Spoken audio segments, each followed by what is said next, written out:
Alors, je regarde toujours ces observateurs faire des commentaires sur les Gilets jaunes, puisque ce week-end a été encore une fois marqué par une présence assez forte des Gilets jaunes et des casseurs, notamment autour de la République, de la place de la République. Et on est toujours en train de se demander, enfin je suis très souvent, parce que tous les jours l'émission c'est dans l'air, c'est un peu ma référence si on peut dire. On est en train de se demander qu'est-ce qui va faire que ce mouvement va s'arrêter. Voilà. Là vraiment c'est le niveau zéro, le degré zéro de la science politique. On croit encore que ce qui va arrêter le mouvement, c'est qu'on va satisfaire à ses demandes. Bien que certains disent, mais non, de toute façon, quoi qu'on leur propose, ça ne marchera jamais, etc. Je voudrais insister, encore une fois, c'est l'occasion, pour montrer à quel point l'évolution est une évolution non pas externe, mais interne. C'est une façon de parler, parce qu'en fin de compte, quand on parle des astres, parce que c'est notre on dira que c'est externe. Mais en réalité, non. Les astres sont externes, mais ça fait partie d'un système interne. Parce que les astres ne sont pas les événements qui se déroulent devant nous. Donc c'est autre chose, c'est sur notre plan. Donc, il faut attendre qu'il y ait une évolution interne pour que les choses changent. Et ce ne sont pas les mesures qui seront prises qui y parviendront. Pas en tout cas directement. Le mouvement va s'épuiser de lui-même, comme toute chose. Et quand j'entends les observateurs, j'ai l'impression que pour eux, il ne s'épuisera que lorsqu'on aura satisfait ses attentes et ses demandes. Et je crois que c'est un énorme contresens de penser comme ça. Et je dirais non seulement un contresens, mais épistémologiquement, c'est une aberration scientifique de dire les choses pareilles. Si on veut dire qu'on n'a pas compris la cyclicité. C'est comme si les gens disaient ah ben l'hiver se terminera quand les gens auront fait ceci ou cela. C'est n'importe quoi. L'hiver se termine quand il se termine. Les élections ont lieu quand elles ont lieu, etc., etc. Ça n'a rien à voir. Ce sont des phénomènes. C'est un système qui a sa logique intérieure et qui ne dépend pas finalement de comment on se comporte ou on ne se comporte pas. Le système détermine des comportements, mais il ne dépend pas des comportements. Donc, il y a une grille de lecture que j'ai proposée dans ce que j'appelle maintenant l'astrologie stellaro-planétaire, l'ASP. ASP, eh bien, cette ASP propose trois cycles. Hein. Un cycle qui concerne la filiation, la famille, l'hérédité, bon, qui est un petit peu, je mets pour l'instant un peu à part, et qui correspond à une sorte de fixité, parce que évidemment c'est un cycle extrêmement court. Donc il n'y a pas beaucoup d'amplitude, il n'y a pas beaucoup d'alternance sensible, puisque c'est constamment comme ça. Et puis alors il y a les deux grands cycles, Jupiter et Saturne,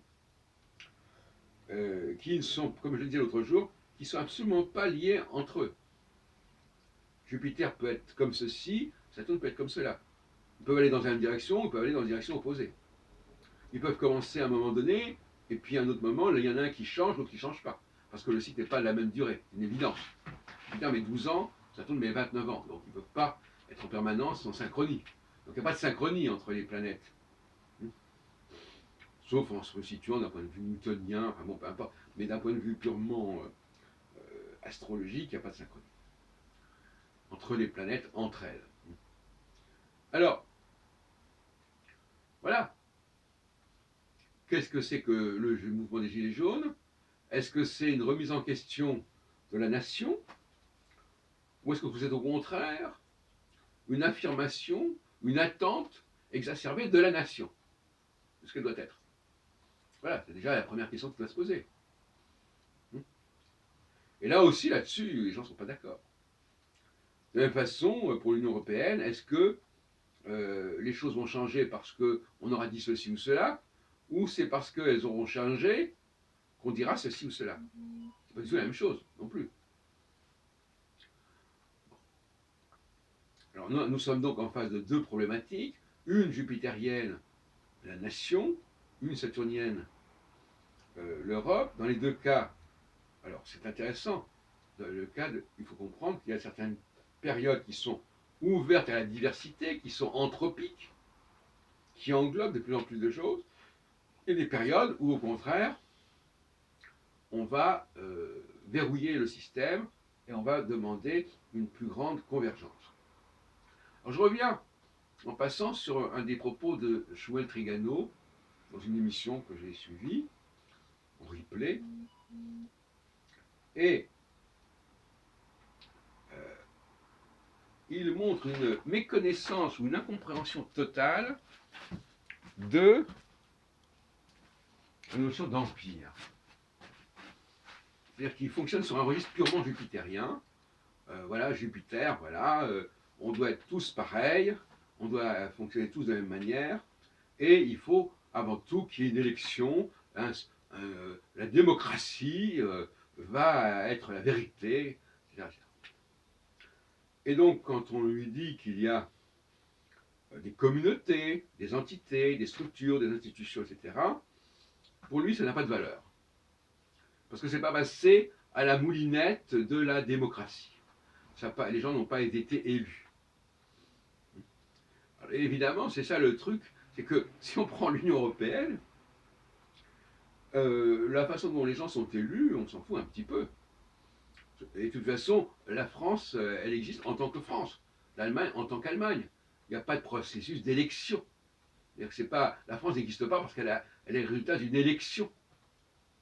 Donc, il ne comprend le problème qu'au niveau jupitérien, c'est-à-dire au niveau de l'individu faisant partie du citoyen. Il fait partie. Voilà, on est dans le citoyen, la citoyenneté. Et quand on lui parle de processus impériaux, qui n'ont pas forcément des frontières exactement précises, alors là, ça le rend malade. Hein, ça le rend malade. C'est intéressant parce qu'il vient, justement, il est l'enfant, non pas de la République, mais l'enfant de la colonisation. Et la colonisation, c'est impérial, justement. Et effectivement, en 62, c'est un petit peu le glas de la colonisation. Quand il est obligé avec sa famille de venir en France, parce qu'il ne serait pas venu en France autrement, eh bien, il y a là quelque chose, il y a là le traumatisme, c'est aussi ça le traumatisme. Le traumatisme, c'est le passage d'une France impériale à une France nationale. Et ça, il n'a pas complètement vécu, compris, intériorisé, intégré. Alors, il fait partie de ces Juifs d'Afrique du Nord qui sont des enfants qui se veulent être, parce qu'au départ, ils ne seraient pas venus en France si on ne les avait pas achetés et éjectés. Mais enfin bon, ils présentent comme ça la France, la démocratie, l'unité nationale, et quelque part une espèce de scepticisme sur toute forme d'empire, y compris concernant l'Union européenne. Ça, c'est lié à leur traumatisme.